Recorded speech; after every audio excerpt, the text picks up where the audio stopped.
নমস্কার বন্ধুরা, রান্না করে ফেললাম পটল আলু বেসনের বড়া দিয়ে রসা, পটলের রসা। কীভাবে রান্না করলাম তোমরা পুরো ভিডিওটা দেখতে পাবে। নমস্কার বন্ধুরা, রান্না করব পটল আলু বেসনের বড়া দিয়ে রসা, পটলের রসা। কীভাবে রান্না করবো, একটা সাধারণ রান্না, দেখবে অসাধারণ হয় খেতে। মশলার মধ্যে নেবো কাঁচা লঙ্কা, টমেটো, আদা পেস্ট, আর এদিকে ফোড়নে নেবো দারচিনি, এলাচি, লবঙ্গ আর একটু জিরে। আর গুঁড়ো মশলার মধ্যে যেগুলো হয় নুন, হলুদ, মিষ্টি, জাগেরি পাউডার খাই তোমরা জানো, আর লঙ্কা গুঁড়ো, জিরে গুঁড়ো, ধনে গুঁড়ো। হ্যাঁ, এভাবে কিভাবে আমি রান্নাটা করি তোমরা দেখতে থাকো। প্রথমে আমি বেসনের কটা বড়া ভেজে নেব, ছোট্ট ছোট্ট বড়া।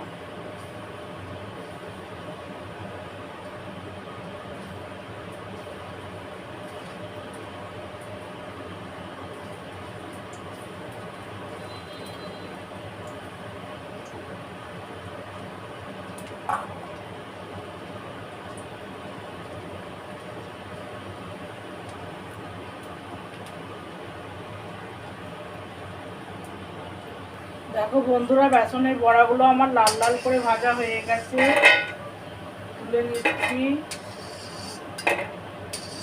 এবার আমি ওই তেলেই পটলগুলো ভেজে নেব। পটলগুলো লাল লাল করে ভেজে নেব।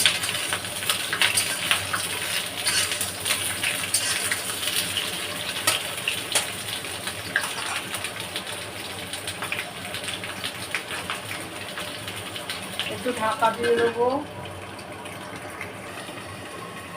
পটলটা যাতে তাড়াতাড়ি নরম হয়ে যায় সেই জন্য একটু লবণ আর একটু হলুদ দিয়ে দেবো, দিয়ে নেড়ে চেড়ে নেব।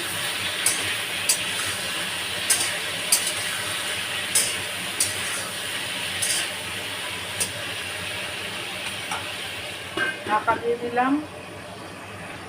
দেখো বন্ধুরা, পটলটা অনেকটা ভাজা ভাজা হয়েছে। এখন আলুগুলো দিয়ে দিলাম, না আলুগুলো আগে দিলে বেশি নরম হয়ে যাবে, পটলটা সিদ্ধ হতে একটু সময় লাগে। সবগুলো ভালো করে ভেজে নেবো আমি,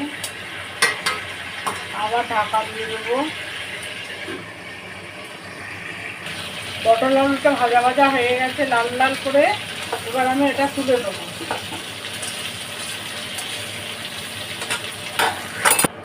এবার আমি ওই তেলেই আমি জিরে, দারচিনি, লবঙ্গ, এলাচি দিয়ে দিলাম।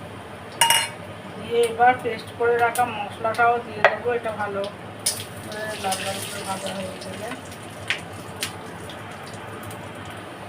এবার আমি এতে গুঁড়ো মশলাটাও দিয়ে দেবো। দিয়ে ভালো করে কষাবো মশলাটাকে।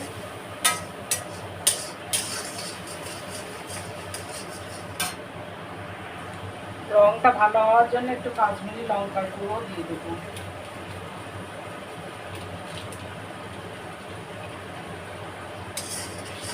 দেখো রঙটা কত সুন্দর আসছে। মশলাটা প্রায় কষানো হয়ে এসছে। দেখো বন্ধুরা, মশলাটা কষানো হয়ে গেছে, তেল ছেড়ে গেছে, দেখছো এই যে তেল ছেড়ে গেছে। এবার আমি সবজিগুলো দিয়ে দেবো, পটল আর আলুটা দিয়ে ভালো করে কষাবো, কষিয়ে তারপরে জল দেবো। এটা হচ্ছে পটল আলুর রসা বেসনের বড়া দিয়ে। তোমরা দেখতে থাকো, অসাধারণ খেতে হয়। কষানো হয়ে গেছে, এবার আমি জল দিয়ে দিলাম। দেখো বন্ধুরা, ঝোলটা আমার প্রায় হয়ে এসছে। এবার একটু সামান্য একটু ঘি দিয়ে দেবো, সামান্য একদম নিরামিষ তরকারি তো একটুখানি ঘি দিয়ে দিলাম। আর বড়াগুলো সব দিয়ে দেবো, দিয়ে এবার নামিয়ে নেবো। খুব ঝোল হবে না, রসা, পটল আলুর রসা। এই বড়াগুলো দিলে বড়াগুলো ফুলে যাবে, এখনই বড় বড় হয়ে যাবে, হয়ে গিয়ে খেতে অতি সাধারণ হয়, অসাধারণ খেতে হয়। দেখো বন্ধুরা, আমার পটল আলু আর বেসনের বড়া দিয়ে এটা পটলের রসাটা কীরকম হয়েছে।